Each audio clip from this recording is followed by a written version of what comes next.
Buenas tardes a todos quienes se conectan a través de Zoom y Facebook Live de la Academia de Abogados de la Ciudad de Loja. Hoy se analizará un tema de interés jurídico como lo es la casación en materia penal. Contamos con la intervención del reconocido doctor Alfonso Zambrano Pasquel. Por cuestiones de tiempo voy a sintetizar el extenso perfil de nuestro invitado. Bueno, él es licenciado en Ciencias Políticas y Sociales, abogado de los tribunales y juzgados de la República del Ecuador, doctor en Jurisprudencia y Ciencias Sociales, magíster en Derecho Constitucional. Ha ejercido la docencia a partir del año 1978 en las más reconocidas universidades del país y de Latinoamérica.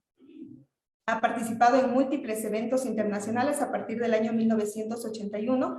Ha publicado más de 55 obras a lo largo de su carrera, así como un sinnúmero de publicaciones en el exterior. Bien, este es en síntesis de manera sucinta el perfil del prestigioso y reconocido doctor Zambrano Pasquel. Como le decía, doctor, la intervención por su parte tiene una duración de una hora, alrededor de 1 hora 15 minutos, y posteriormente tenemos 15 minutos adicionales para quienes hacen realizar preguntas, y usted también a su vez pueda interactuar con los profesionales del derecho que se unen a esta academia. Le doy la palabra, doctor. Buenas tardes. Muy buenas tardes. Gracias por la posibilidad de poder compartir con ustedes esta actividad académica para tratar un tema central que además el tema de la casación es un tema que hoy hay que reiterar, no está escrito en piedra. Además, la Corte Constitucional de Ecuador ha hecho un formidable trabajo en el tema de las garantías del derecho al debido proceso, que han significado incluso un replanteamiento desde ya con respecto a la casación, y además abre la expectativa de la primera inquietud es la estructura actual de la casación, y por eso dije yo, no está escrita en piedra.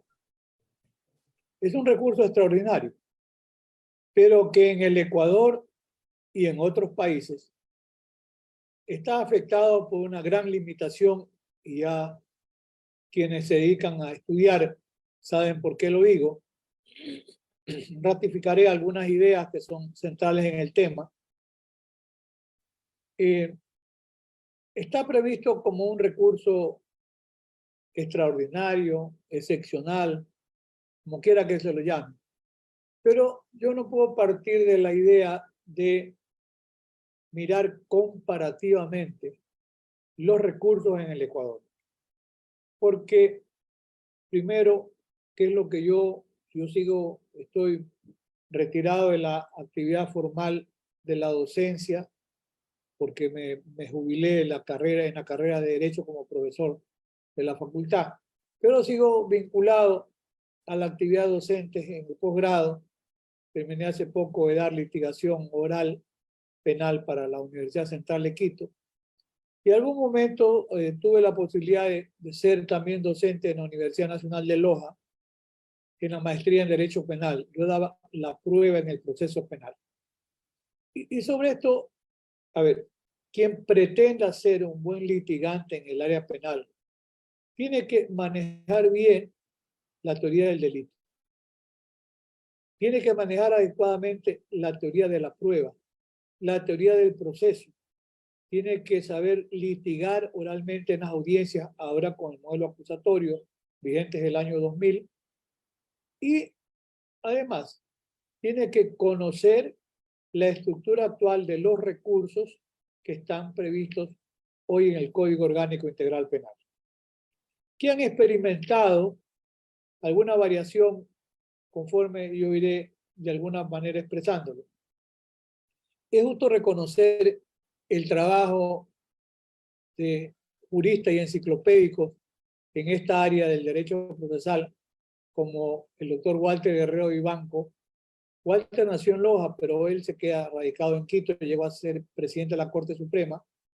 Yo tuve el privilegio de su amistad y de haber trabajado junto con Walter Guerrero y Edmundo Durán Díaz, mi compadre y amigo, en la estructuración del anteproyecto del Código Procesal del año 2000. Walter dejó una gran siembra académica con su producción, era un experto casacionista, y sugiero y recomiendo leer la obra ecuménica que nos dejó Walter Guerrero con su tratado en algunas ediciones. Y otro notable enciclopédico ecuatoriano también, sin duda, el profesor Jorge Zavala Vaquerizo, que nos dejó, nos alumbró con un tratado de Derecho Procesal Penal de 11 tomos. Eso como referente ecuatoriano. En el ámbito latinoamericano habría que pensar en la figura ecuménica de Julio Bernardo José Mayer, el gran procesalista argentino, el profesor José Ignacio Caprata Nores también. José Ignacio de la Universidad de Córdoba vive aún. Falleció también mi amigo Julio Mayer hace unos 2 años. Pero son figuras importantes e incluso, miren, yo he escuchado decir con muy buen criterio a juristas como el doctor Richard Villagómez que en el Ecuador, en materia de recursos, es que no puedo referirme con exclusividad al recurso de casación si no miramos la panorámica de los recursos.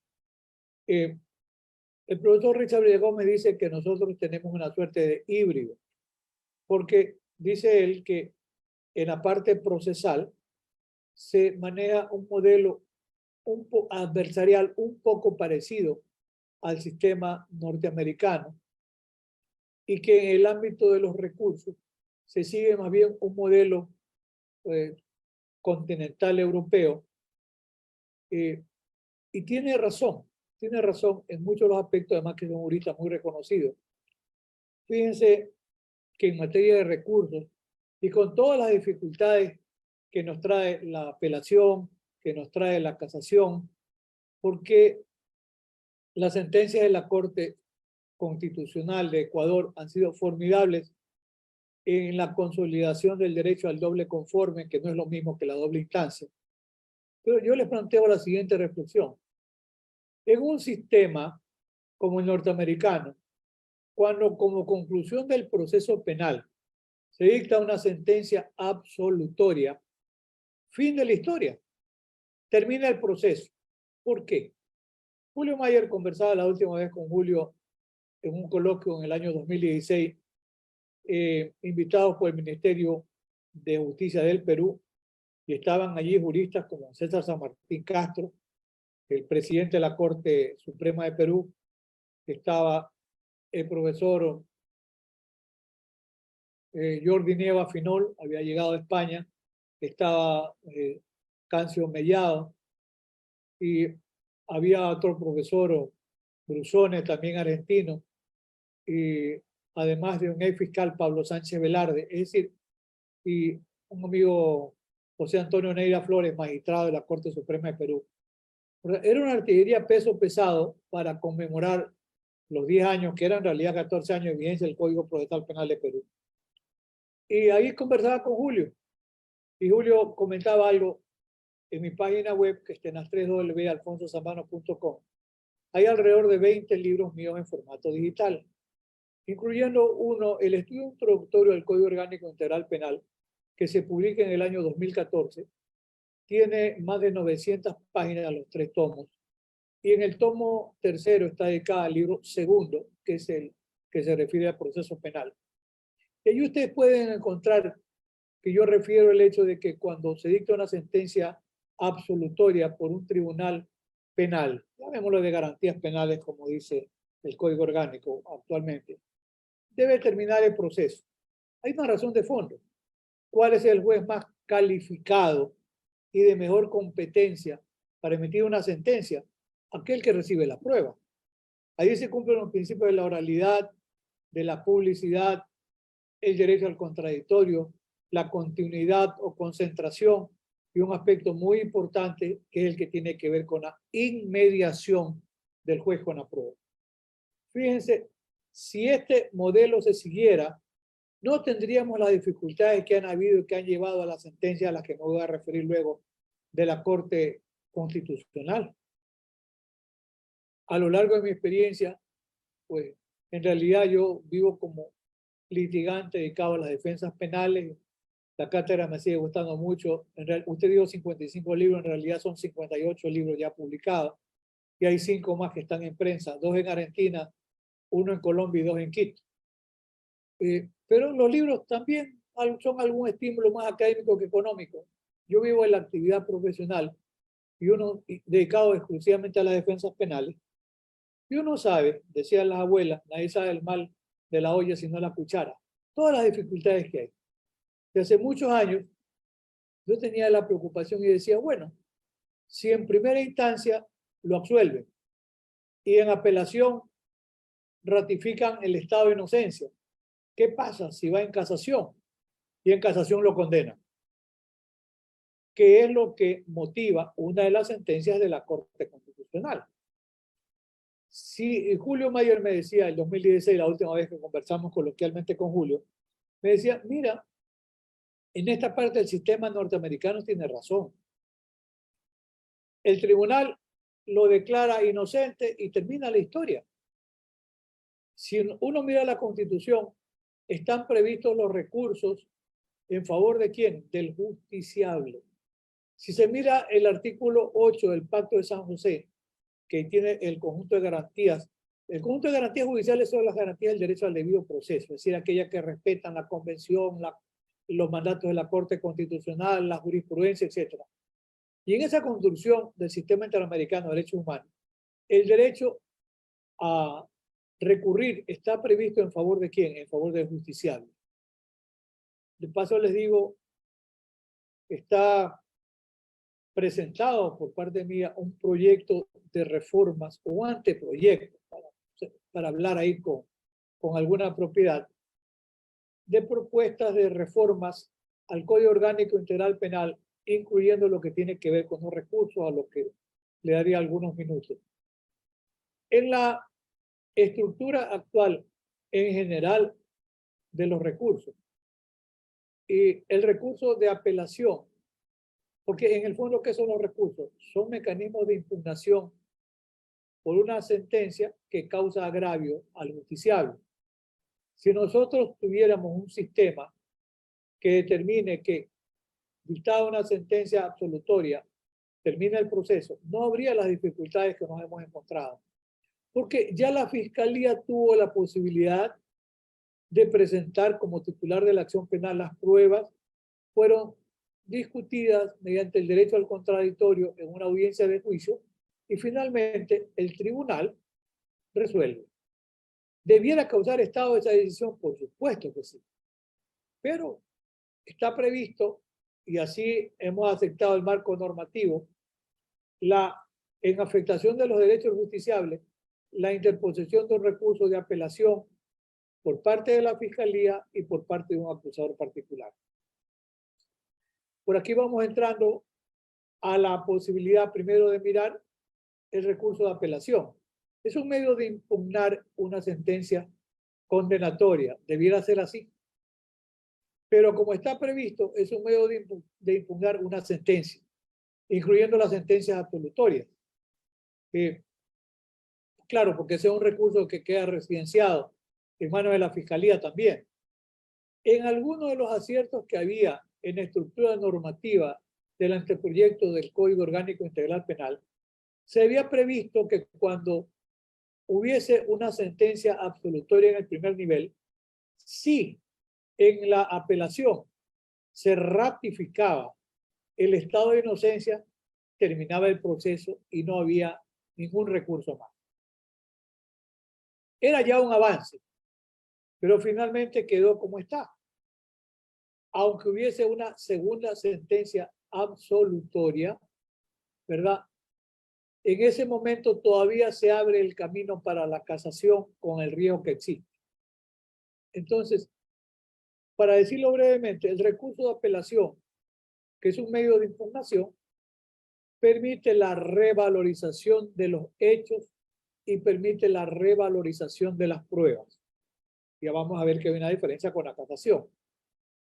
Claro, la primera inquietud es, ¿cómo puede el tribunal de alzada que va a conocer la apelación, cómo puede revalorizar los hechos, cómo puede revalorizar la prueba si allí no hay inmediación.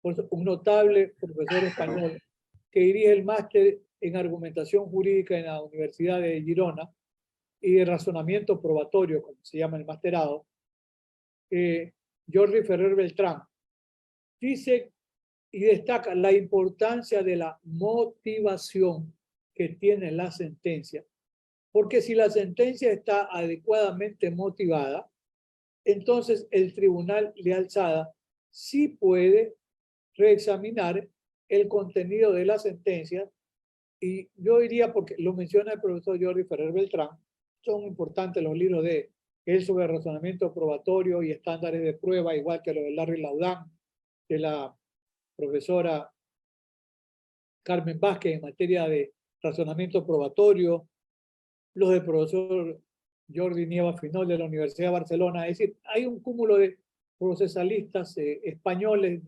de notable valía. La misma profesora Marina Gascón Avellán son fuera de lote. Yo sugiero revisarlos y leerlos en mi página web. Hay muchos libros en formato digital de estos autores que yo estoy mencionando, que pueden bajarlos de manera gratuita. Tengo algún link sobre razonamiento probatorio y otro sobre prueba, de manera que ellos pueden buscar por el nombre, fácil. Lo buscan con una pequeña lupa, ponen el nombre y salen los libros que están allí en formato digital.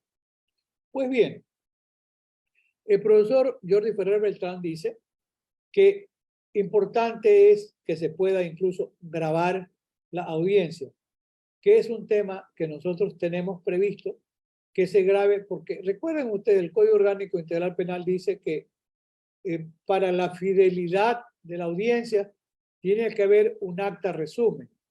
El acta resumen es eso, es un resumen, es una fidelidad de la audiencia.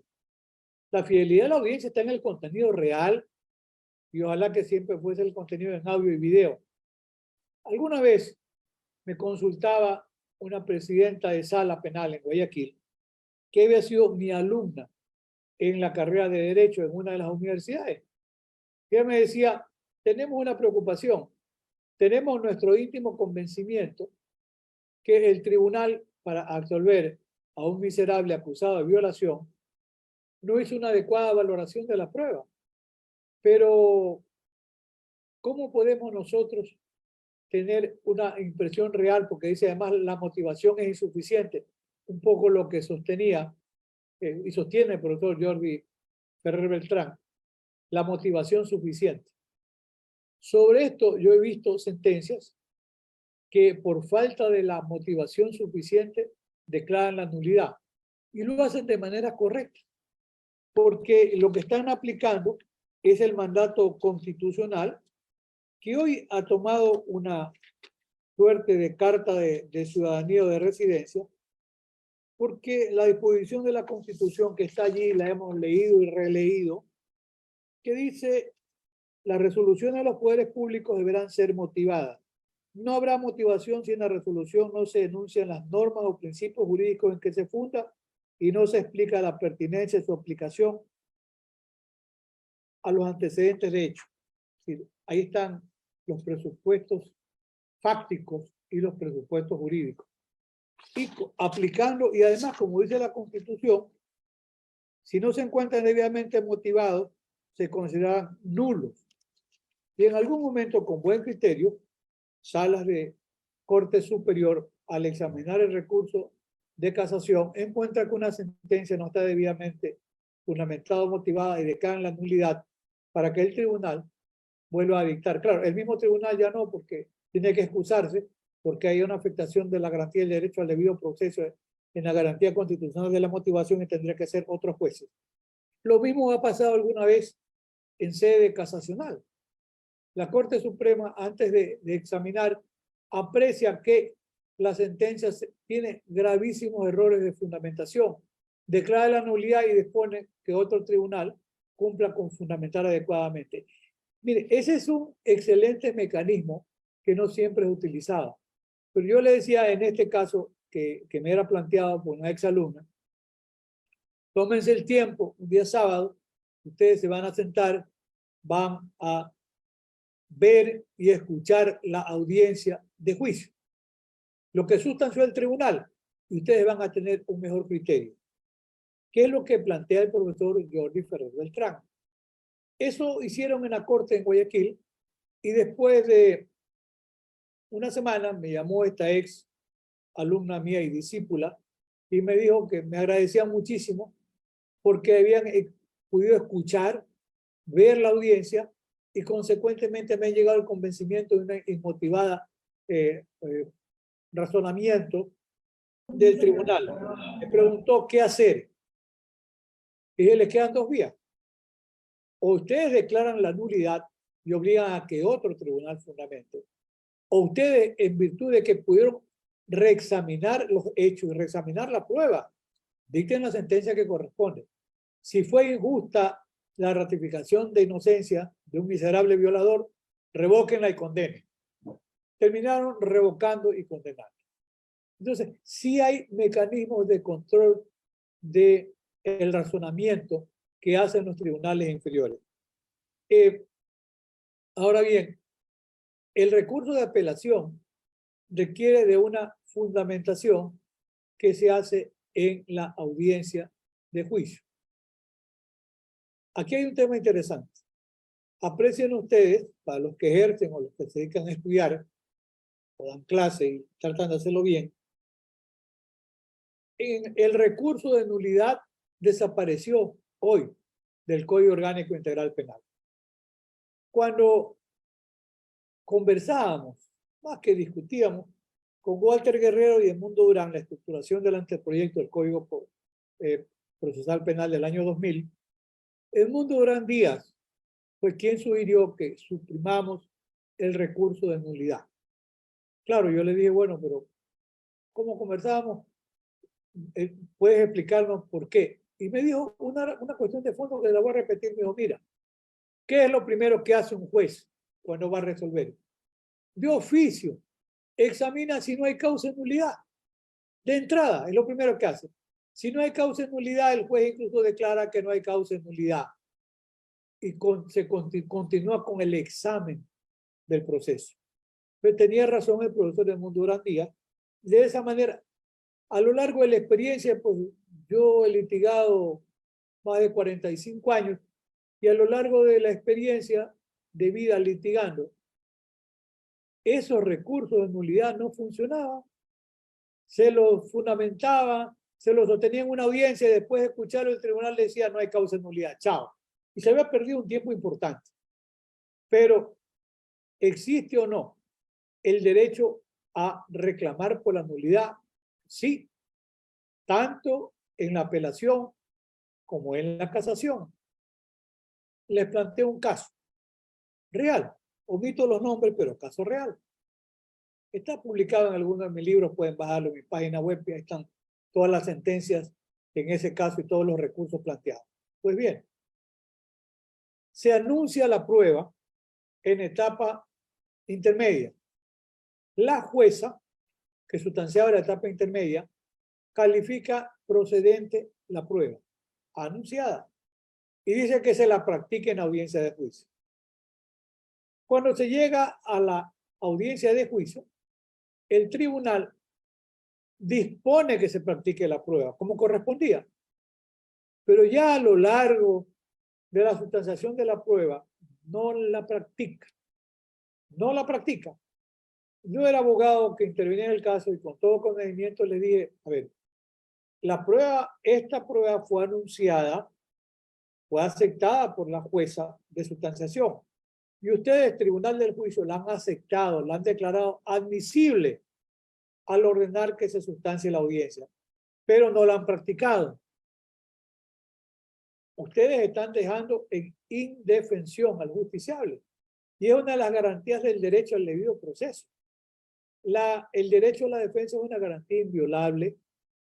El artículo 75, de plano les digo, Ecuador tiene el privilegio de contar probablemente la constitución más moderna que hay en la América hispanoparlante. La más moderna. Como decía mi profesor y amigo, el maestro Miguel Carbonell de la UNAM de México, habría que ver si realmente se aplica. Es otro tema. Es lo mismo como alguna vez en un coloquio conversaba con el profesor Ferrayol y me decía, sí, Alfonso, son 444 artículos, está llena de garantías, sí, pero me decía Ferrayol lo que voy a repetir, Estas grandes constituciones con enormes garantías muchas veces terminan siendo constituciones de garantías de papel, porque no se cumplen. El artículo 75 de la Constitución establece el derecho a la tutela judicial. No dice qué es la tutela, pero se puede decir que se persigue mediante una forma de hacer efectivo el derecho de tutela puede ser con acción extraordinaria de protección, claro, con acción de protección también, con la institución del amparo, sí, puede ser a veces con un habeas corpus también. Lo que demanda la tutela de los derechos es que haya una vía o procedimiento para reclamar, que haya un juez ante el cual se haga el reclamo y que ese reclamo sea atendido de manera pronta y oportuna. Ese es el derecho de tutela. Y lo que se resuelva, se cumpla. En este caso, ejerciendo el derecho de tutela, le dije al tribunal, recuerden que hay sentencia de la Corte Constitucional que establece un precedente que es vinculante y es obligatorio porque se trata, ¿cuándo se debe considerar un precedente como vinculante? Cuando se trata de un caso que tiene los mismos presupuestos fácticos. Y le dije, a ver, Carminiani Valencia versus Juez de Durán del año 2009, Carminiani anunció pruebas. Las pruebas fueron aceptadas y no fueron practicadas. En esas circunstancias, el juez, a petición de la Fiscalía, invocando el principio de celeridad procesal, dijo que continúe la sustanciación de la audiencia de juicio. Allí se interpuso una acción extraordinaria de protección. Para el 2009 estaba vigente un reglamento que cumplía con lo que dice la Constitución. La viabilidad de las medidas cautelares, que son importantes, que lamentablemente fueron mutiladas en la Ley Orgánica de Garantías Jurisdiccionales y Control Constitucional. En alguno de los libros míos, me parece 2011, me refiero al Estado constitucional y neoconstitucionalismo, y refiero yo a algunas inconstitucionalidades de la Ley Orgánica de Garantías Jurisdiccionales y Control Constitucional, y específicamente en el tema de haber suprimido la medida cautelar, que es importante, porque en el sistema interamericano de derechos humanos es que hay que aplicar control de constitucionalidad y de convencionalidad. Habría que pensarse en un caso como Fermín Ramírez versus Guatemala, año 2005. Fermín Ramírez condenado a la pena de muerte. Ahí se vulneró el principio de congruencia. Fue más allá del tribunal porque se lo llama a juicio por un delito que era sancionado con la pena más alta de prisión de por vida y se lo condenó a la pena de muerte por todo lo que significa el proceso de criminalización mediático y el escándalo. La Corte Interamericana, la comisión primero y luego la Corte, la comisión dictó medidas cautelares y dijo no lo ejecute. Y Guatemala no lo ejecutó. Cuando terminó el proceso, la Corte Interamericana dijo se violaron garantías del derecho al debido proceso porque él fue llamado a juicio por la hipótesis A y se lo condenó por la hipótesis B y se lo dejó en indefensión. En Carminiani, Valencia, y hay otro, Ricardo Canese versus Paraguay, del año 2004, en la misma línea, del Sistema Interamericano de Derechos Humanos. En el caso de Ecuador, Carminiani Valencia versus Juez de Durán del año 2009. Allí la Corte Constitucional de entrada dictó la medida cautelar y dijo al juez, usted no puede continuar mientras nosotros no resolvamos. Cuando terminó todo el curso de la acción extraordinaria de protección, la Corte Constitucional dijo en pastilla lo siguiente. Tenía derecho a la prueba, ejerció el derecho, se le concedió el derecho y no se practicó. Si no se practicó, se lo deja en indefensión. Hay violación de la garantía del derecho al debido proceso, ¿en qué? En la inviolabilidad del derecho a la defensa. Si ustedes leen el artículo 76, se refiere al principio de celeridad procesal. Sí, hay una coma, hay que leer completa la disposición. Dice, en ningún caso quedará en indefensión. Como yo le digo a los alumnos cuando estoy dando temas relacionados con esta materia, en ningún caso es nunca, nunca, nunca.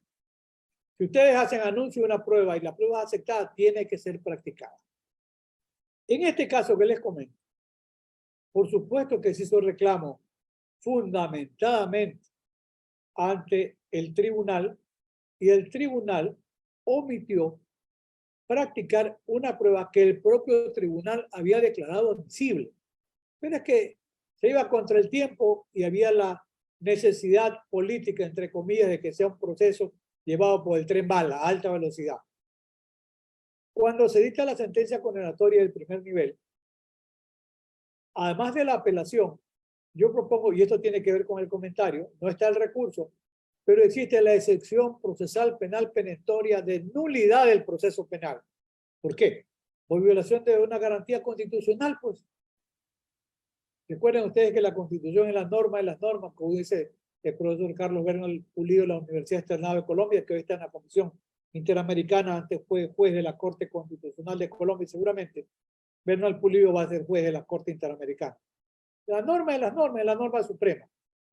Entonces, no, ante el Tribunal de Alzada y al fundamentar la apelación, se les dijo, oiga, primero resuelvan la excepción procesal penal perentoria de nulidad del proceso para que se retrotraiga a la sustanciación de la prueba y se practique la prueba anunciada, autorizada y permitida por el Tribunal de Juicio. ¿No? El tribunal le resbaló al Tribunal de Apelación. Y cuando fuimos en casación, el primer planteamiento era, señores, aquí hay una causa de nulidad que afecta la validez del proceso. ¿Por qué? Porque no se practicó una prueba. No le estábamos pidiendo que revalorice la prueba ni revalorice los hechos, sino que aprecie que había una prueba primero en ejercicio del derecho a la prueba anunciada, autorizada, ordenada y no cumplida. Tampoco pasó nada en materia de casación. Por eso dice bien el profesor Ferrayoli, son garantías que están allí que terminan siendo garantías de papel. Para mí, el recurso de apelación bien estructurado y bien entendido es importantísimo porque permite, revalorizando los hechos y la prueba, llegar a emitir una sentencia que atienda los derechos del justiciable. Pero pensemos que eso no pasa así. Para tener solamente una idea panorámica, lo que determinan los recursos. Cuando hay un error de juicio, vamos al recurso de apelación, que lo resuelve el juez a juez. Si es de un tribunal, puede ser una sala de corte superior. Si es de una sala de corte, puede ser la Corte Nacional. Cuando se trata de los errores adjudicando, la casación se presenta ante la Corte Nacional de Justicia, habiendo la posibilidad incluso de una casación de oficio. Cuando se trata de los errores de hecho, los errores llamados factis, está el recurso de revisión, que la res judicata está residenciada en la Corte Nacional de Justicia. Cuando se trata de los errores improcedendo, como en este caso mencionado, y puede haber otro, error improcedente, en el procedimiento no se atendió el derecho de defensa, eso es causa de nulidad, que debe ser declarada a petición de parte o de oficio. Yo he mencionado que en casos donde las Cortes Superiores y la propia Corte Nacional de oficio declara la nulidad.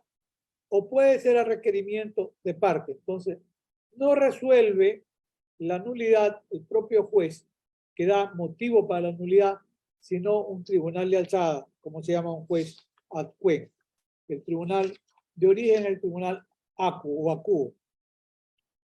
En el tema de los recursos, para tener una visión general, cuando hemos referido al tema de la limitación del recurso, que debiera ser así, cuando hay una sentencia absolutoria del tribunal, que es el más capacitado porque recibió la prueba, ese sistema impugnatorio, asumamos que hay una condena. Allí se establece el derecho a la doble instancia y el derecho al doble conforme. En la línea señalada, debiera ser un recurso pro reo, es decir, unilateral.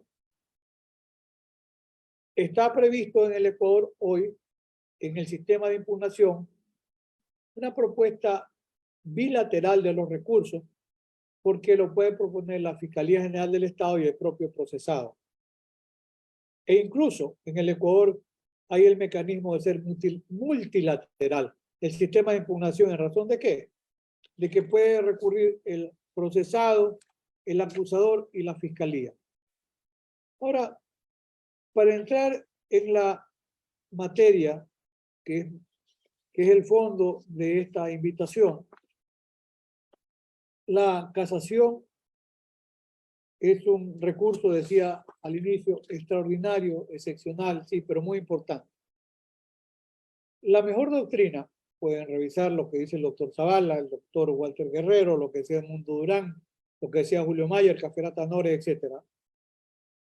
Se dice que tiene el doctor Zavala decía que la causa de la casación es la violación de la ley en la sentencia. Vamos a ver en qué momento se produce esa violación. Pero hay una característica que tiene la casación en el Ecuador, como está estructurada hoy. Dice no revalorización de prueba y no reexamen de hechos. En el Código Orgánico Integral Penal de 2014, antes del Código Orgánico Integral Penal, en el Código de Procedimiento Penal del año 2000, estaba permitida la revalorización de los hechos. Hoy ni hechos ni prueba. Como en el marco teórico se dice doctrinario que la casación cumple una función nomofiláctica. ¿Qué significa? Hay una violación del derecho y se trata de reparar la violación del derecho. La primera función. Y también una función nomofiláctica que se trata de unificar el derecho para su aplicación. ¿A través de qué? A través de la jurisprudencia. Y la otra función que se llama diquelógica. ¿Qué es la función diquelógica?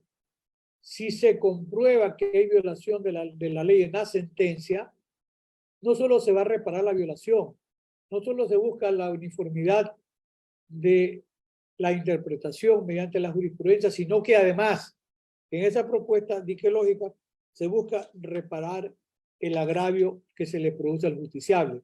Por eso hablamos de una doble función.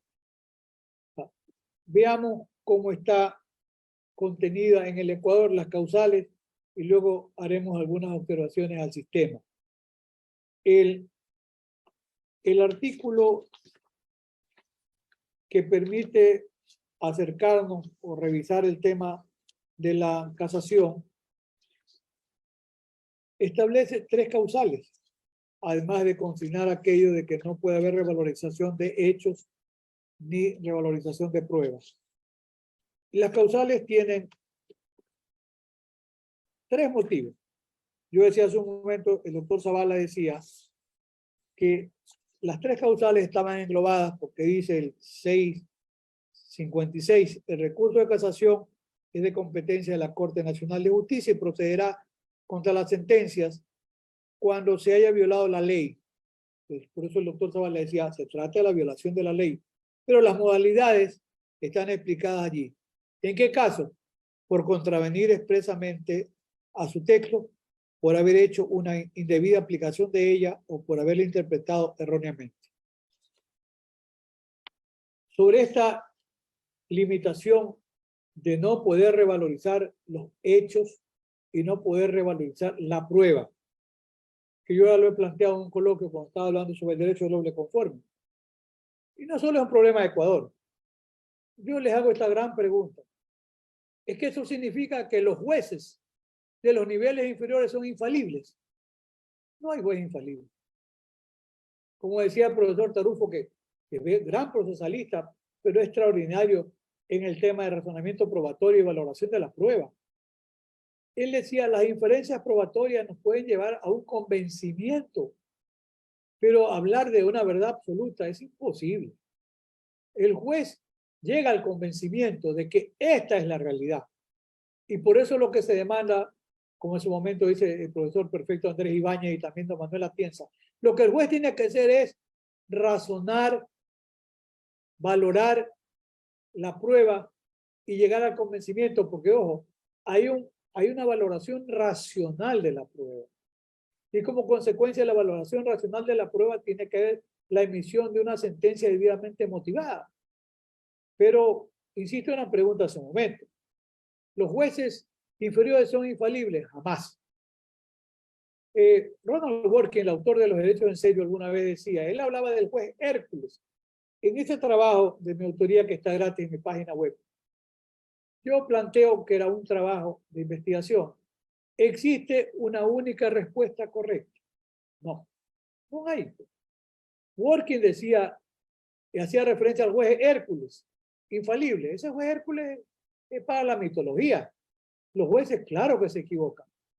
Pero como está establecido el sistema de la casación, no se pueden revalorizar hechos ni se puede revalorizar pruebas. O sea, partimos de una falacia que es creer que los jueces son infalibles y por eso no se puede revalorizar hechos ni se puede revalorizar pruebas. La Corte Constitucional, además que la Corte Nacional, en esta tendencia al facilismo, alguna vez dice Rayoli, y lo decía el gran traductor del profesor Luis Ferrayoli, el profesor, uno de los ilustres juristas españoles, gran juez, perfecto Andrés Ibáñez. A veces se llega a sacrificar el garantismo penal mediante mecanismos de eficientismo. Y esto viene a propósito de que la Corte Nacional alguna vez llegó a una resolución por el Pleno que se inventó un filtro de admisibilidad que no estaba previsto en el plexo normativo del Código Orgánico Integral Penal y dijo lo que preveía el procedimiento era, si ustedes revisan y leen el 654, podrá interponerse por los sujetos procesales de acuerdo con las siguientes reglas: se interpondrá ante el juez o jugador del tribunal dentro de los 3 días notificados del auto, etc. El jugador o tribunal resolverá sobre la admisión. Los 3 días son para la apelación, los 5 días para la casación. El tribunal designado por oficio, dice, dentro del plazo de 3 días convocará audiencia. De rechazar el recurso, ordenará su devolución al jugador de origen.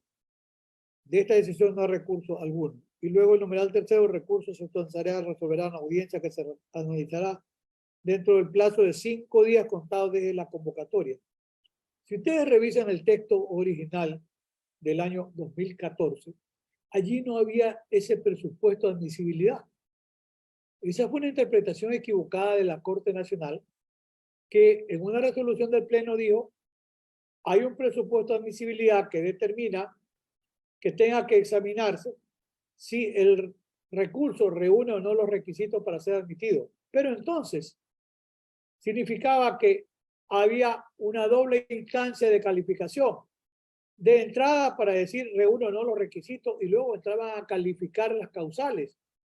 Y entonces, ¿para qué servía pues la audiencia si la audiencia es para sustanciación del recurso? Y vayan más allá.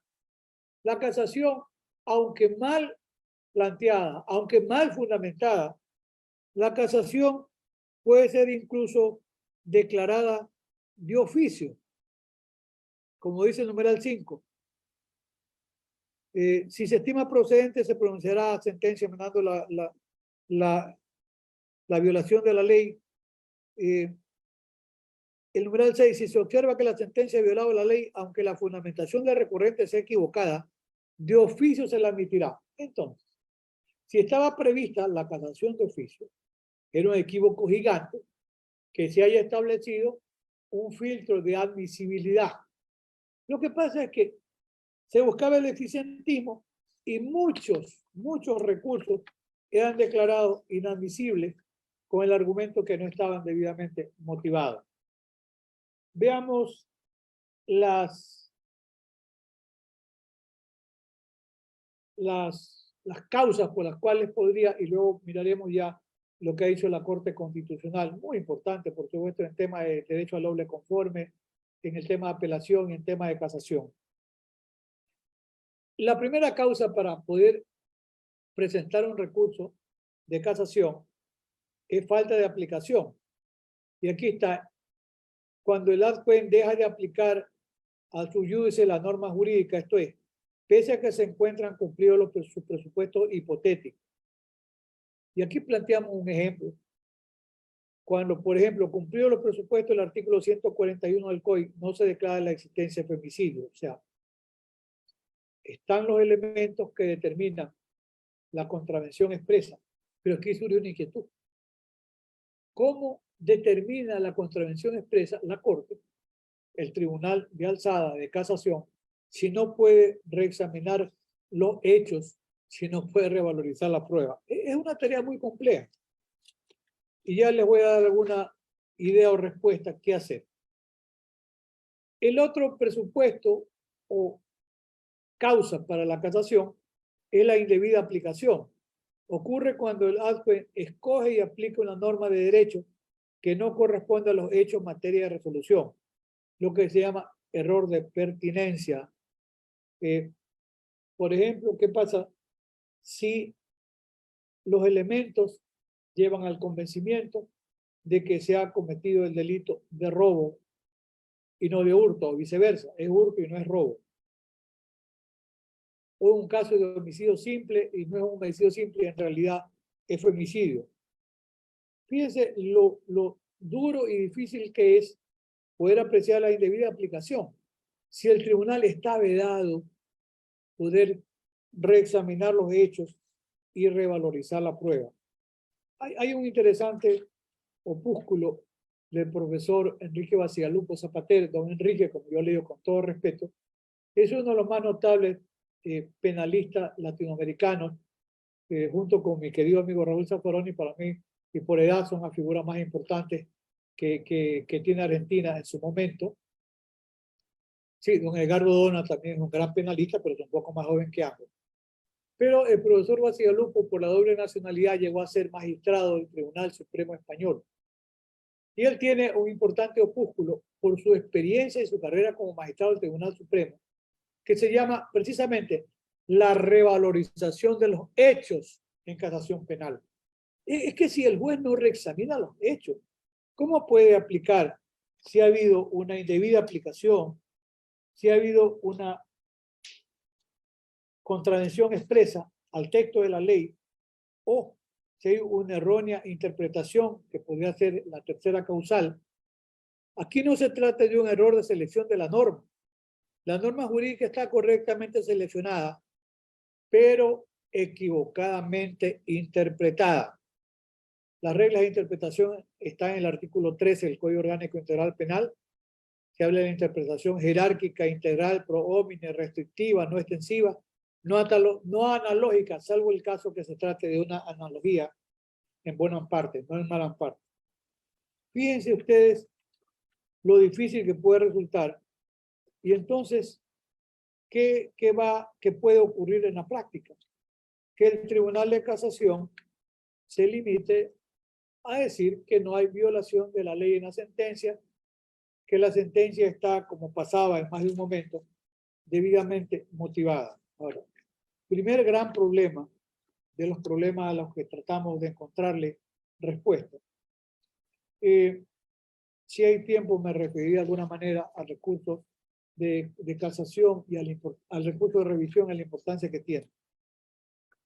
La Corte Constitucional en Colombia se decía, ante la sentencia de una gran Corte Suprema de Justicia y una gran Corte Constitucional, en un momento, mi profesor, maestro y amigo Miguel Caronel decía, la mejor Corte Constitucional es la de Colombia, la que arranca con la Constitución del año 1991, que es formidable.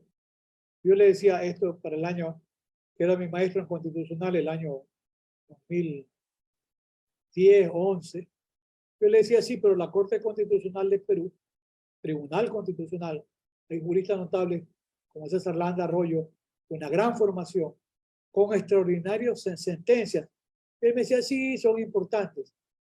Y yo les voy a mencionar algo. La metodología del Tribunal Constitucional peruano es extraordinaria. Ellos establecen, por un lado, el obiter dicta todos los presupuestos para resolver. Luego, la ratio decidentes, que es lo que se resuelve. Y dicen, por ejemplo, considerando 1, asumamos de 1 a 10. Y cuando resuelven de una manera y dicen, los considerando 7, 8 y 9 constituyen jurisprudencia vinculante y deben aplicarse con criterio, con efecto erga omnes. Fin de la historia. Extraordinaria metodología del Tribunal Constitucional peruano para ir generando jurisprudencia, generando los precedentes que son obligatorios. Veamos una sentencia que a mí me parece extraordinaria, que es una gran ayuda cuando tenemos que organizar, fundamentar, etc. Yo sugiero revisar la sentencia y sobre esto uno de los ponentes más importantes que tiene la Corte, no el único, no digo que sea el único porque se fueron 3 jueces formidables, el profesor Agustín Grijalva Jiménez, extraordinario juez, Ramiro Ávila Santamaría, fuera de lote también, y el profesor Hernán Salgado Pesante, que fue presidente incluso de la Corte Interamericana de Derechos Humanos, pero en ese sorteo, no sé para dónde fue la bolita, los 3 quedaron fuera del round. No digo que no sean excelentes los jueces que los reemplazan, por supuesto que sí. Fue una figura emblemática allí que es Ali Lozada Prado. Él se forma en la Escuela de Alicante, estuvo muy cerca del maestro Manuel Atienza. Es extraordinario Ali Lozada, le digo Ali porque yo soy más viejo que él, muy joven. Es extraordinario en el tema de argumentación jurídica y él es ponente de algunas sentencias de mucho contenido que marcan toda una ruptura. Una es una del 20 de octubre del año 2021, es el caso número 1158 o sentencia 1158-17-EP, extraordinaria protección, caso garantía de la motivación. Es que antes de esta sentencia formidable, la Corte Constitucional había creado una suerte de estándares de motivación y hablaban de la razonabilidad, la pertinencia, perdón, la lógica, etcétera. Entonces, la Corte Constitucional en este caso, la sentencia 1158, deja al margen estos estándares creados por la Corte Constitucional anterior en cuanto a razonabilidad, etcétera, lógica y comprensibilidad. Y dice no. Y en la parte pertinente dice la Corte Constitucional, por eso se llama caso garantía de motivación, la Corte analiza si una sentencia de casación vulneró el derecho al debido proceso en la garantía de la motivación. Y esto es muy importante. Yo sugiero siempre leerla y luego comenzar a estudiarla para entender bien el contenido de esta extraordinaria sentencia.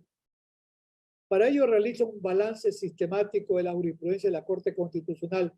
Se aleja explícitamente del test de motivación. Ese test de motivación es la lógica, la comprensibilidad y razonabilidad.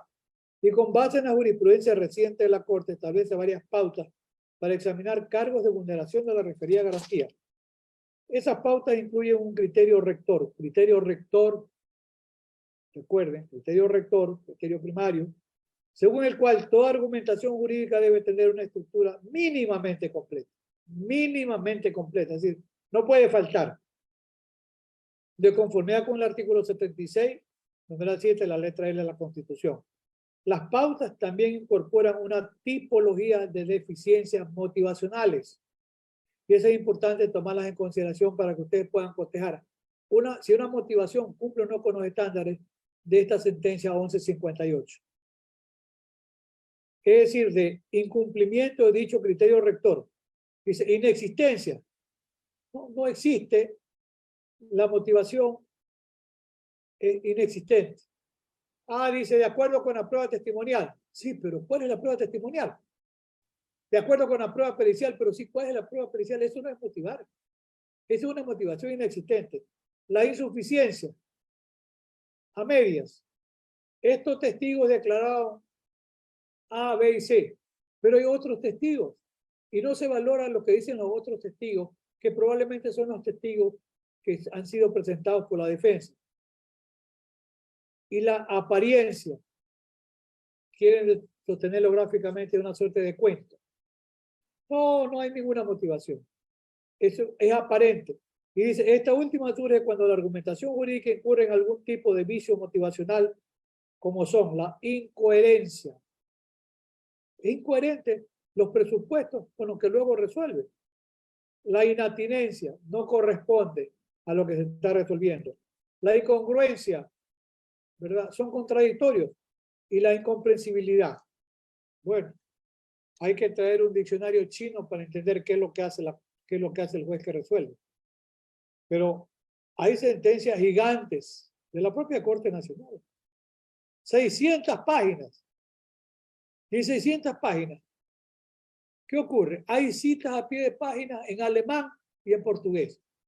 Yo creo que ninguno de los jueces que suscribieron ese fallo sabe alemán ni sabe portugués, se quedan de años.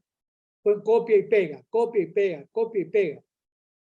Entonces, esta sentencia es formidable porque es una lujo guía. Por eso dije, hay que leerla y luego aplicarla en los casos que nos toca litigar. Vamos entrando en el tema de lo que llama el propio, y ojo, es interesantísimo el propio profesor Ali Lozada. Esta es una sentencia del 17 de noviembre del año 2021. Es la 1965-18 EP/21. Laguna estructural y doble conforme. Y dice en la parte del recuadro, la Corte declara la vulneración del derecho al doble conforme originada en una laguna estructural consistente en la omisión del legislador de instituir un recurso procesal acto para garantizar el derecho al debido proceso cuando la condena penal se da por primera vez en segunda instancia.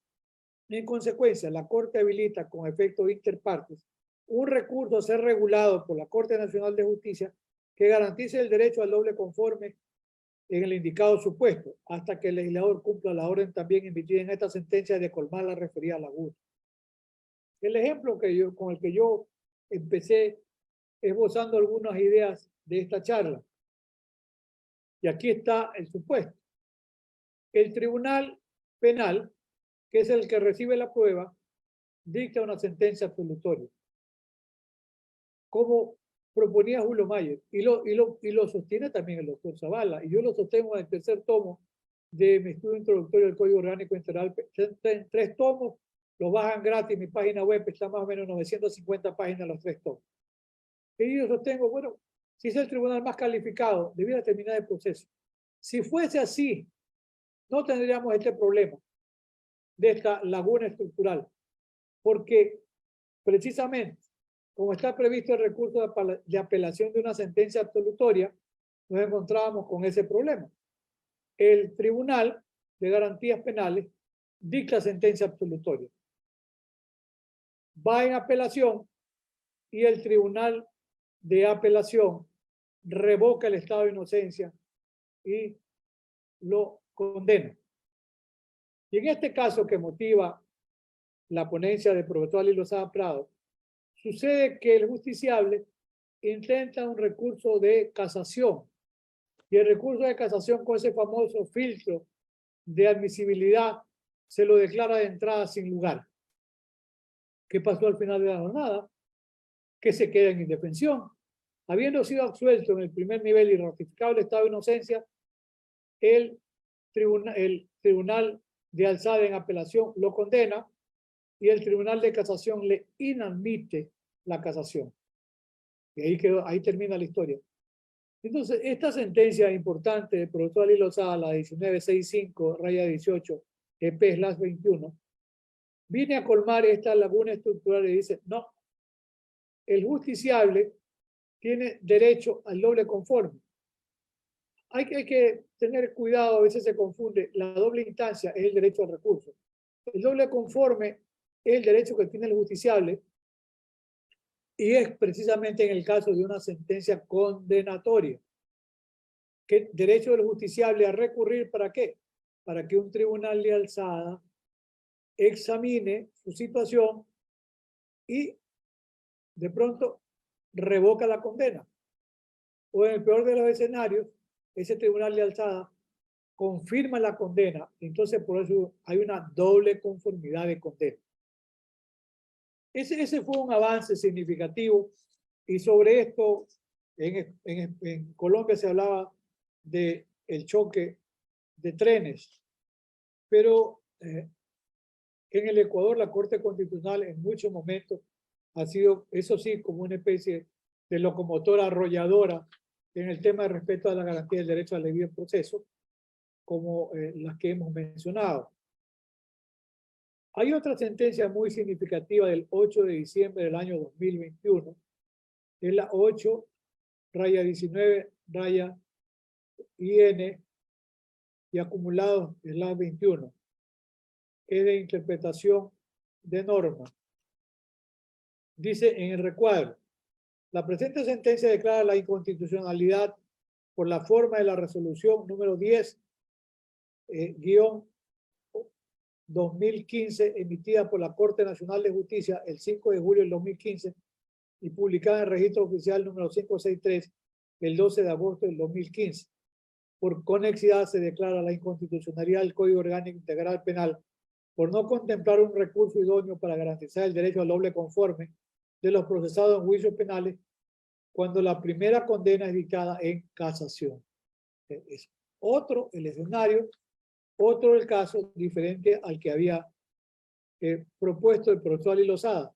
Esta sentencia tiene como juez ponente a la profesora Teresa, le decimos quienes la conocemos, Teresita Núquez Martínez.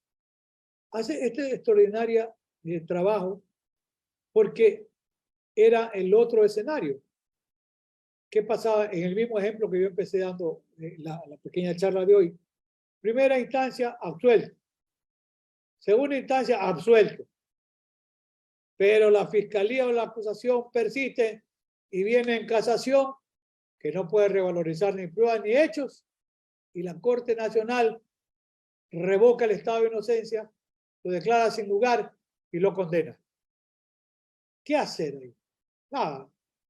No hubo revalorización de pruebas, no hubo revalorización de hechos, y la Corte se le ocurre que en casación hay una violación de la ley en la sentencia, casa el estado de inocencia ratificado y condena. Por esa razón es que en esta sentencia, que también es muy importante, dice, si es por primera ocasión que se dicta la condena en casación, tiene derecho a la apelación. ¿Por qué? Para hacer efectivo el derecho al doble conforme. Pero primero, importantísimo es que, porque se trata de consulta de normas, entonces declaran inconstitucional esta calificación previa que hizo la Corte Nacional a la que yo me he referido, en esta búsqueda de eficientismo, sacrificando el garantismo, y dice no, esa decisión de la Corte es inconstitucional. Ahí no puede haber un filtro de admisibilidad previo.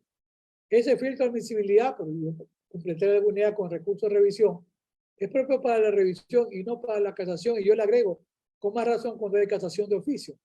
Entonces, hace bien la jueza ponente y el pleno de la Corte Constitucional de decir, de declarar inconstitucional la resolución 10-2015 de la Corte Nacional, que es la que estableció este mecanismo, que fue la búsqueda del eficientismo. El código está aprobado en 2014 y esta resolución aparece en el 2015. Con eso, muchísimas casaciones eran inadmitidas de entrada. No reúno los requisitos, chao. Como no es susceptible de ningún recurso, altamente calificado el eficientismo, sacrificando el garantismo penal. Y como no hay recurso idóneo, dice no, tiene que haber derecho al doble conforme, tiene que haber derecho a la apelación. Entonces, aprecien ustedes que de la casación que por primera vez condena, hay la posibilidad de la apelación, lo cual supone que se pueda revalorizar hechos y se pueda revalorizar pruebas. Yo voy a aprovechar la coyuntura para hablar algo del recurso de revisión por la importancia que tiene la diferencia con la casación. De plano, la revisión en el Ecuador hoy tiene una estructura diferente hasta antes del 2014. Habría que hablar de antes y después. ¿Cómo era antes? Se planteaba la revisión. La revisión es un recurso excepcional, extraordinario, como quieran llamarlo ustedes, más allá del ordinario que puede ser, si quieren llamar ordinaria, la casación, que tiene características, es imprescriptible, se lo puede proponer, puede haber muerto ya el justiciable. Alguna vez se pregunta, ¿y para qué lo propone? Porque bueno, pues el bisnieto quiere reivindicar la memoria afectada de su bisabuelo y quiere que se reconozca que fue víctima de una justicia penal que no reconoció su derecho. Quiere que se reivindique la memoria. No es prescriptible, lo puede proponer en cualquier tiempo. Contra sentencia condenatoria, no cabe revisión contra sentencia absolutoria. En el 2014 se establece un filtro de admisibilidad, que es la necesidad de nuevas pruebas. Si a mí me preguntan si estoy de acuerdo, yo digo que sí, porque se abusaba en la práctica del ejercicio profesional de este recurso. Más allá de no estar convencido de si había derecho o no, simplemente se lo utilizaba y se lo planteaba. Pero hoy tiene que haber el anuncio y tiene que haber la práctica de nuevas pruebas, lo cual vuelve exigente el recurso de revisión. Y yo estoy de acuerdo con que haya nuevas pruebas para que se sustancie el recurso de revisión. Quiero completar la idea diciéndoles, en materia de recursos, qué es lo que yo tengo propuesto y por qué razones. Primero, cuando hay un sobreseimiento, tiene derecho la Fiscalía de plantear el recurso de apelación del sobreseimiento. Pero el justiciable no tiene derecho a apelar del llamamiento a juicio. Entonces, ahí está el derecho al doble conforme. Yo creo que en algún momento la Corte podrá pronunciarse o vía reforma, que es lo que yo he propuesto, que está ahí. No sé si alguna vez la Asamblea le dará bola o no, no sabemos, pero está propuesto. Saldrá publicado un manual de derecho procesal penal mío, junto con una técnica de litigación penal oral. Ahí está esta propuesta de reforma. Entonces está previsto la posibilidad de apelar del llamamiento a juicio. Cuando se ha planteado la inconstitucionalidad de la norma, lo que dijo otra Corte Constitucional, no la actual, es que había que atender al principio de celeridad procesal. Sí, pero no se puede sacrificar la celeridad procesal por los derechos del justiciable, como dijo ya en su momento Carminiani Valencia versus Juez de Durán en el 2009, y como dijo en el caso de Guatemala, Fermín Ramírez versus Guatemala 2005, o Canese 2004 versus Paraguay. Es decir, se deja en indefensión y no hay paridad de armas. Debe estar establecida la apelación también de llamamiento a juicio. El otro tema, ¿cómo se mejora la apelación? Dos mecanismos. Si se aceptara la discusión y la propuesta de que una vez dictada sentencia absolutoria no hay recurso alguno, nos terminamos con una serie de dolores de cabeza. De lo contrario, hay que ir en una línea de exigibilidad. Si hay apelación de la Fiscalía, planteemos este escenario. El justiciable es absuelto en el primer nivel por el Tribunal Penal, por el juez penal. La Fiscalía no está conforme y la Fiscalía apela de la sentencia absolutoria. Si se mantiene este derecho, una suerte de recurso bifronte, también para la Fiscalía, pero hay que exigirle a la Fiscalía que apele siempre que la Fiscalía anuncie nuevas pruebas. No es que apelo para ver qué pasa y luego con la presión mediática va a revocar el tribunal de alzada. No, la Fiscalía tiene que estar preparada para anunciar nuevas pruebas que anunciadas primero le dan el asidero formal al recurso y luego el asidero sustancial es que en apelación el tribunal de alzada va a practicar la prueba anunciada por la Fiscalía, que tiene que ser una prueba nueva, y una vez que se haya sustanciado la nueva prueba, el tribunal de alzada resolverá si revoca el estado de inocencia o si lo confirma. Y en materia de casación, yo apunto más allá, hay extraordinario trabajo del profesor Daniel Pastor, También hay un trabajo de un profesor, Llanes, de Bolivia, pero que él hace su doctorado en España, pero en la línea de Daniel Pastor. El libro de Daniel Pastor se llama La nueva imagen de la casación penal. Y hay un opúsculo que Daniel en algún momento cuando llegó a la UAB Buenos Aires me lo entregó para los alumnos, está en mi página web, que es un compendio de la nueva imagen de la casación penal. ¿Qué es lo que se propone? Que la casación penal, para ser un recurso más eficiente, y también está el caso que estoy recordando de memoria en este momento, Gómez versus España de la Corte de Estrasburgo. Dice, el recurso de casación en España, al tiempo en que se dicta la sentencia Gómez versus España, no garantiza el derecho justiciable, porque es limitado como está limitado hoy la casación en Ecuador. ¿Qué es lo que se plantea? La revalorización de los hechos. Ahora, hay un avance muy significativo que lo entrega Herrera Ulloa, es del 2004, es muy significativo en el derecho al doble conforme. ¿Por qué?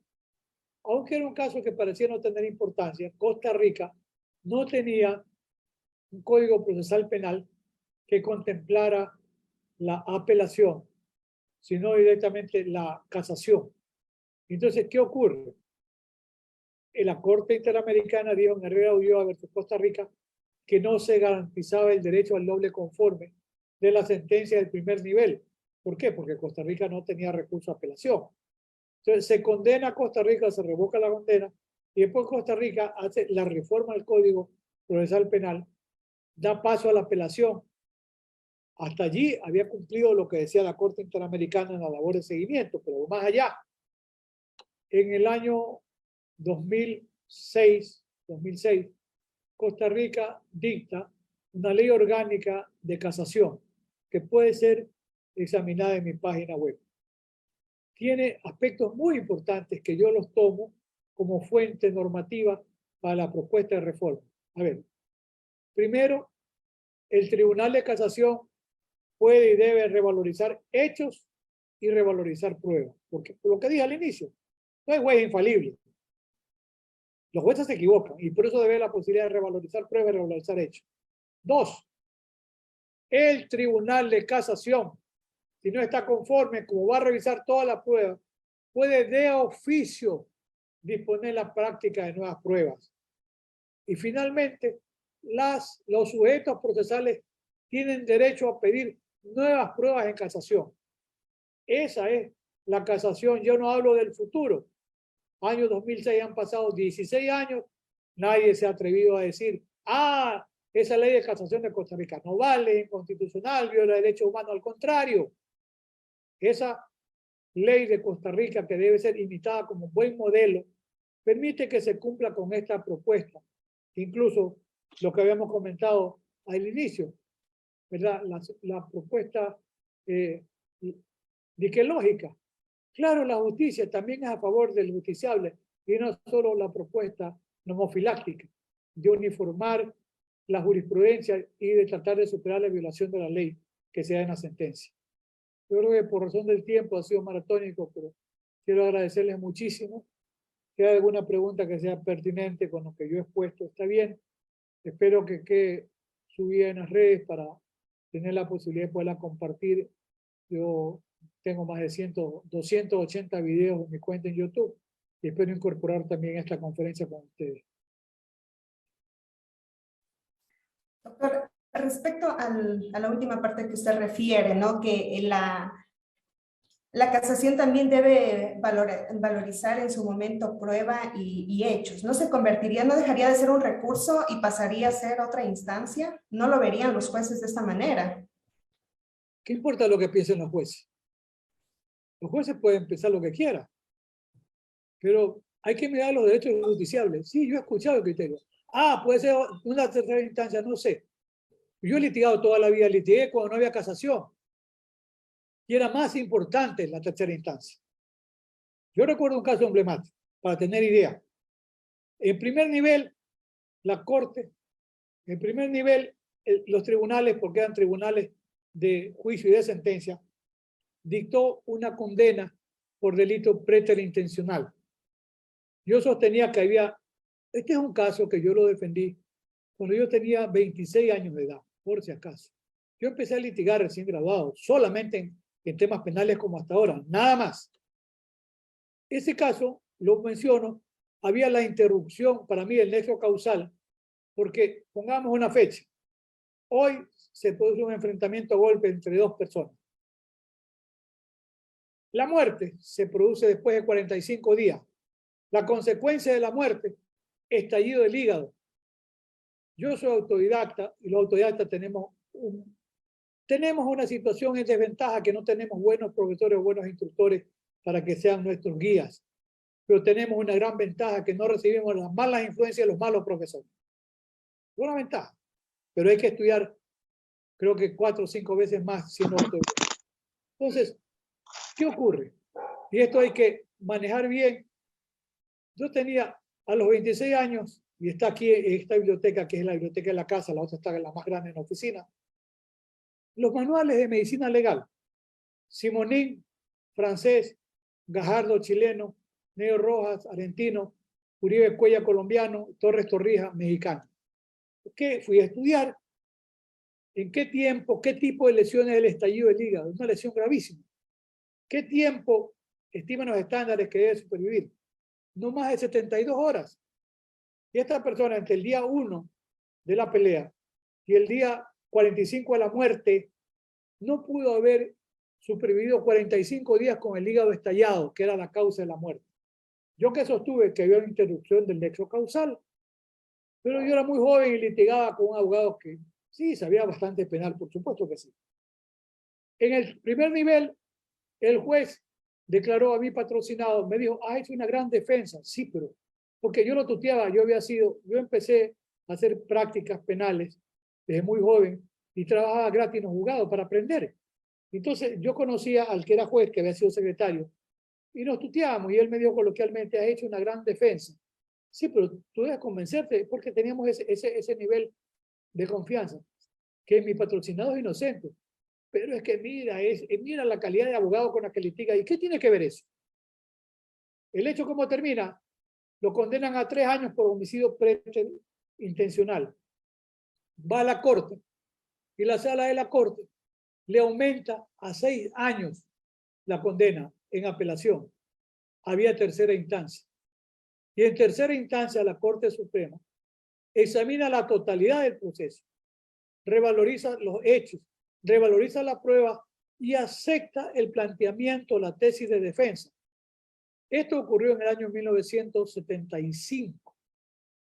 La condena, mientras llegamos a la Corte Suprema de aquella época y a tercera instancia, claro, con la sentencia del primer nivel, a los 3 años había recuperado la libertad. Yo patrocinaba, se llama, porque entiendo que vive aún, Manuel de los Santos Navarrete Álava, un hombre casi analfabeto, pero de esas defensas pro bono, que son muy interesantes.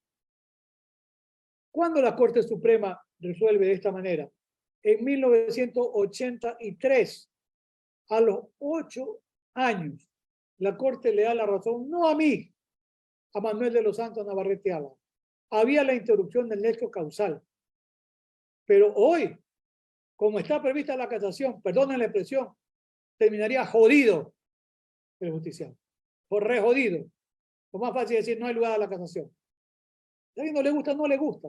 Pero ese es el planteamiento y esa es la discusión.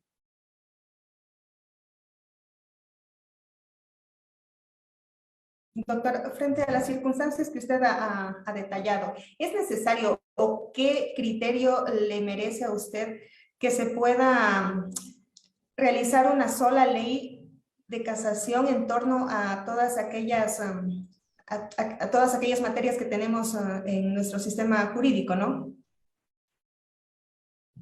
No sé, la verdad es que no sé.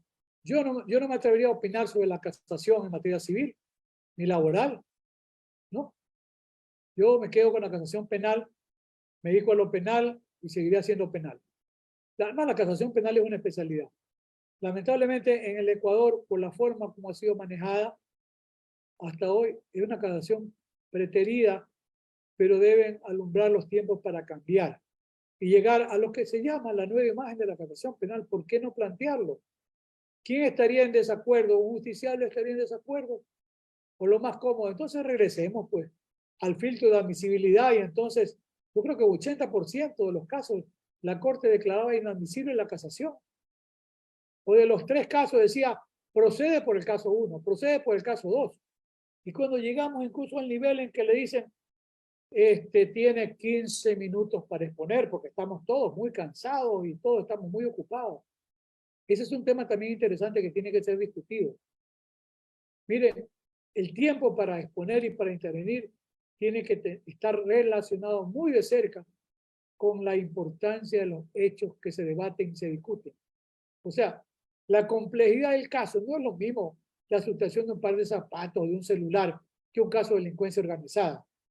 El tiempo tiene que responder también al nivel y a la complejidad del caso, que es lo que dicen los estándares del sistema interamericano y el sistema europeo de derechos humanos.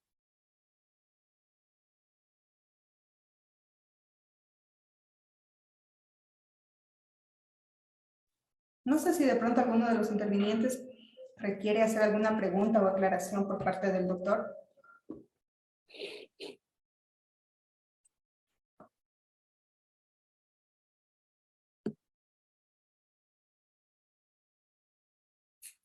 Bueno, finalmente, doctor, considero que según el criterio que usted ha referido últimamente, el problema radicaría más en la sala de admisión que en los propios requisitos de procedencia que se requieren para el recurso de casación. Es que ya este momento ya no es sala de admisión, ya el problema fue superado. Justamente por la sentencia que yo refería, que es la de la doctora Esther Avilés Nubé. Y entonces, no, hoy están dándole paso a la casación.